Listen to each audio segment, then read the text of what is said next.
शुभ कर्मण से कबहू न टलूं, न डरूं और सो जब जाए करूं, निश्चय कर अपनी जीत करो।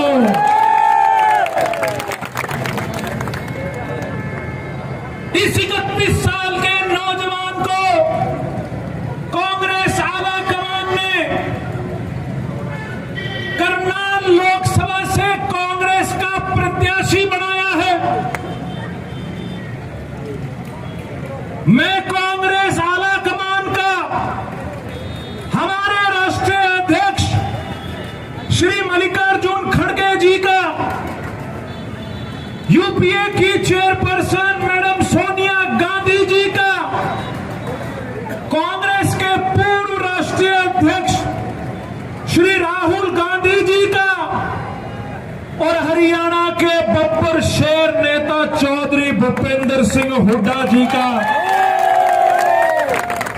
हमारे प्रदेश अध्यक्ष चौधरी उदयभान जी का और मेरे जैसे साधारण से परिवार के नौजवानों को हमेशा आगे बढ़ाने का जो व्यक्ति काम करता है, मेरे हर दिल अजीज नेता चौधरी भूपेंद्र सिंह हुड्डा जी का, दीपक बाबरिया जी का और समस्त कांग्रेस की लीडरशिप का मैं धन्यवाद करता हूं कि मेरे जैसे परिवार से जो नौजवान आता है, शायद सपने में भी ये बात नहीं सोचता कि इतनी छोटी सी उम्र में कांग्रेस पार्टी ने जिस प्रकार से मेरे पर विश्वास जताकर मेरे को करनाल के अंदर आपकी सेवा करने का जो मौका दिया है, ये बात मैं इसलिए कह रहा हूं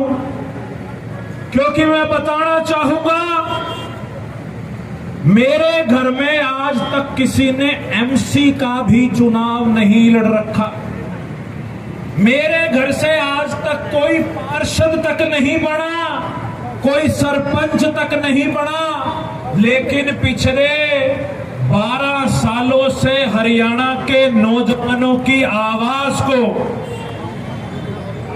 इस मनोहर लाल खट्टर सरकार के सामने बुलंदी से उठाता आया, तो पार्टी ने यह निर्णय लिया कि एक क्लर्क के बच्चे को, एक क्लर्क के लड़के को, एक अध्यापिका के लड़के को कांग्रेस पार्टी ने इतनी बड़ी जिम्मेवारी दी है। मैं सारी उम्र का कांग्रेस पार्टी का कर्जदार हूं। मैं सारी उम्र का कांग्रेस के प्रत्येक उस कार्यकर्ता का कर्जदार हूं जिन्होंने मेरे पे विश्वास जताकर आज ये मुझे जिम्मेवारी दी है। मीडिया के साथी, जब मैं यहां से आ रहा था तो हर साथी मेरे से बात करना चाह रहा है। आपके मन में कई सवाल हैं और मेरे मन में भी तूफान जैसे जवाब है। मेरे से कई पत्रकारों के फोन आए, सबने पूछा कि जी आपके सामने हरियाणा के पूर्व मुख्यमंत्री मनोहर लाल खट्टर जी चुनाव लड़ रहे हैं, आपको क्या लगता है कि जो व्यक्ति 9.5 साल प्रदेश का मुख्यमंत्री रहा, क्या आप उन्हें टक्कर दे पाएंगे? तो मैंने कहा कि ये जो आज टिकट मिली है, ये मेरी कोई पहली टक्कर नहीं है खट्टर साहब के साथ। पिछले 7.5 साल से मनोहर लाल खट्टर से 2-2 हाथ करता आया हूं। पंचकुला के कॉलेज के अंदर से जब बेरोजगारी को लेकर खट्टर साहब से सवाल पूछा तो 3 दिन जेल का रास्ता दिखाया। 4 राजनीतिक मुकदमे दर्ज हैं, लेकिन चट्टानों जैसे हौसले हैं। एक बात बताना चाहूंगा, ऊपर वाले की कृपा अपार है, ऊपर वाले का आशीर्वाद सदा मेरे सिर पर रहता है। मेरी माता जी इस दुनिया में नहीं है, उनका आशीर्वाद सदा मेरे सिर पर रहता है। 3 बार अपनी इस उम्र में, 31 साल की उम्र में 3 चुनाव लड़े हैं और ईश्वर ने हमेशा मेरी बाजू पकड़ी है। आज ये मेरा चौथा चुनाव है और क्योंकि मैं समालखा से अब यहां आ रहा हूं, लोगों में जो इस सरकार के प्रति गुस्सा है, लोगों में जो इस सरकार के प्रति विरोध है, वो आज जब इनके पास सीआईडी की रिपोर्ट जाएगी तो खट्टर साहब की पिंडी कांपेंगी, पिंडी।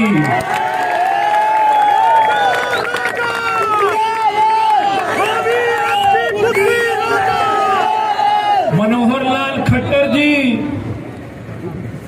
मैं तो ये बात कहता हूं कि 9.5 साल आप मुख्यमंत्री रहे और अभी भाजपा के केंद्रीय नेतृत्व ने रातों रात इनको मुख्यमंत्री की कुर्सी से उतार दिया। मैं तो ये कहता हूं कि एक फिल्म आई थी और सेटमैक्स पे अभी भी आती है, जिसमें अनिल कपूर एक दिन का मुख्यमंत्री बनता है।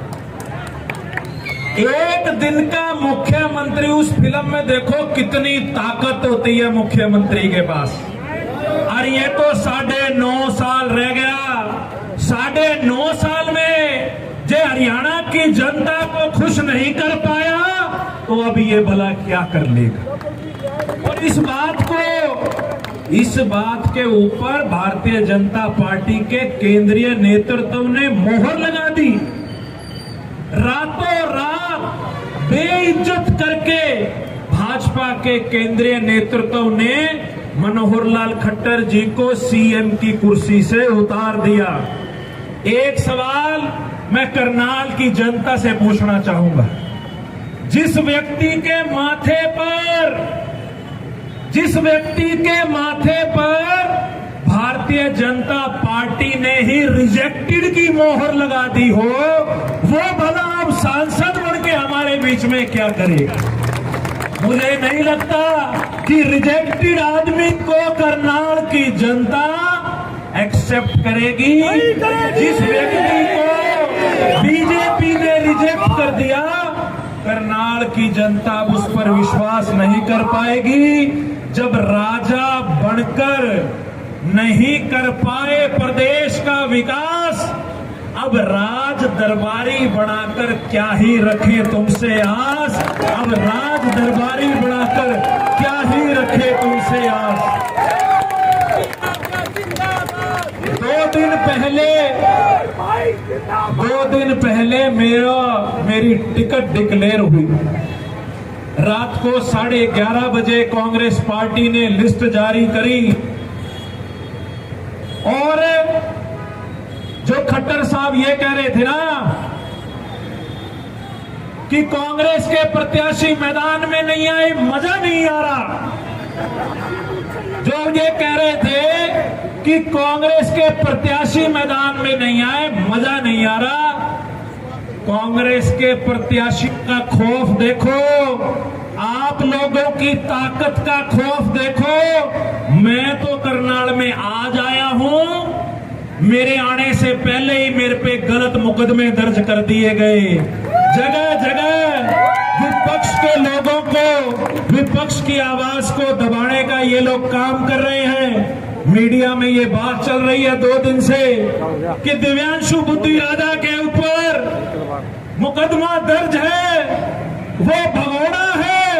अरे ये थापी मार के कह रहा है यहां किसने थापी मार के कह रहे हो, जिसने पकड़ना है पकड़ लो। और जिस ये गलत मुकदमे की बात कर रहे हैं, इनकी मंशा देखो। हरियाणा के बेरोजगारों की आवाज उठाई, मेरे पे 1 नहीं 5 राजनीतिक मुकदमे दर्ज है और 5 के 5 मुकदमे मनोहर लाल खट्टर जी ने दर्ज कराए हुए। जिस मुकदमे की ये बात कर रहे हैं, अगर मैं भगोड़ा होता ये खड़ा चौराहे के ऊपर, और कल डीसी एसपी को मैंने लेटर लिख के बकायदा कहा कि मैं दिल्ली से करनाल आ रहा हूं, ये झूठे प्रोपेगेंडा फैलाते हैं, बदनाम करने की कोशिश करते हैं, छवि खराब करने की कोशिश करते हैं। और जो मुकदमा भी इन्होंने दर्ज कर रखा है, उसकी कानूनी लड़ाई भी मैं लड़ रहा हूं। वो मुकदमा गलत है। जिस एफआईआर का ये जिक्र कर रहे हैं, यहां कई वकील साथी भी खड़े होंगे। ये मैं पब्लिकली यहां से कहता हूं कि जस्टिस मोंगा की जजमेंट है। हाई कोर्ट के जज ने ये कहा हुआ है कि जिस धारा के अंदर मेरे पे एफआईआर दर्ज है, वो धारा के अंदर कभी एफआईआर दर्ज नहीं हो सकती। और मुझे तो पता भी नहीं कि मेरे पे इतने दिन पहले एक एफआईआर दर्ज कर दी। जब मेरी टिकट डिक्लेयर हुई तो सुबह 6:30 बजे किसी का व्हाट्सएप पे फोन आता है कि दिव्यांशु जी, आपके ऊपर फलाने फलाने केस में एफआईआर दर्ज है। मैंने उसी दिन हाई कोर्ट के अंदर जाके उस एफआईआर के खिलाफ क्वेश्चन डाली और उसकी तारीख लगी हुई है। मैं ये बात इसलिए सबके सामने भरी पंचायत में कह रहा हूं कि लड़ाई एक मुख्यमंत्री से नहीं, दो मुख्यमंत्रियों से लड़ाई है। एक कांग्रेस का कार्यकर्ता मजबूती से सर उठाकर, आंखों में आंखें डालकर भाजपा के एक कार्यकर्ता की बात का मुंह तोड़ जवाब देने का काम करना। जो ये कहे कि कांग्रेस का प्रत्याशी भगोड़ा है, उनसे पूछना कि हरियाणा में असली भगोड़ा तो मनोहर लाल खट्टर है। जो पिछले 8 सालों से हम जो सवाल पूछ रहे हैं, उनका जवाब देने की बजाय भागता फिर रहे हैं। मैं तो मीडिया के माध्यम से भी मैं ये चैलेंज करता हूं प्रदेश के मुख्यमंत्री को, प्रदेश के पूर्व मुख्यमंत्री को। 9.5 साल आपकी सरकार इस प्रदेश के अंदर रही।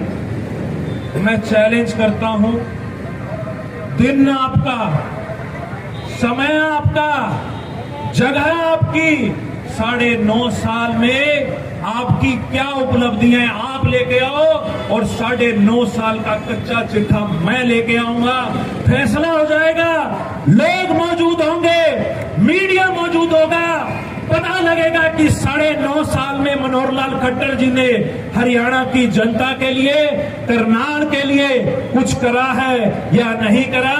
मैं तो आपके आशीर्वाद से और ये युवा शक्ति के जोश से, मैं तो, मेरे मंसूबे जो हैं वो चट्टानों जैसे मंसूबे हैं। ना चुनाव तक रात को 2 घंटे सोऊंगा, पूरी कोशिश करूंगा हर गांव में पहुंचूं, हर मोहल्ले में पहुंचूं, हर कस्बे में पहुंचूं।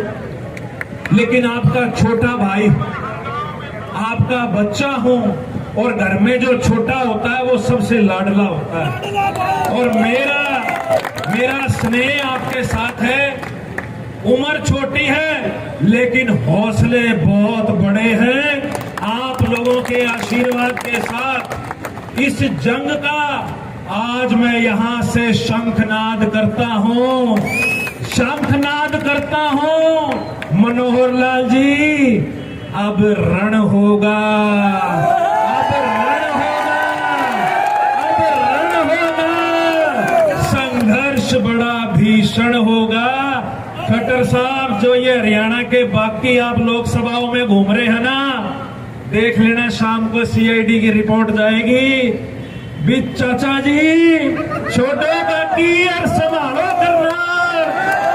मैं आपको विश्वास दिलाता हूं, जो पार्टी ने और आपने मुझ पर ये विश्वास, जो ये आपने जताया है, जो आपने ये जिम्मेवारी मुझे दी है, पूरी भरपूर कोशिश करूंगा कि चुनाव के दौरान आपके बीच में रहूं और प्रत्येक कार्यकर्ता का पेटा भरने का काम करूं, प्रत्येक कार्यकर्ता के मुताबिक प्रोग्राम बनवाने का काम करूं। एक बार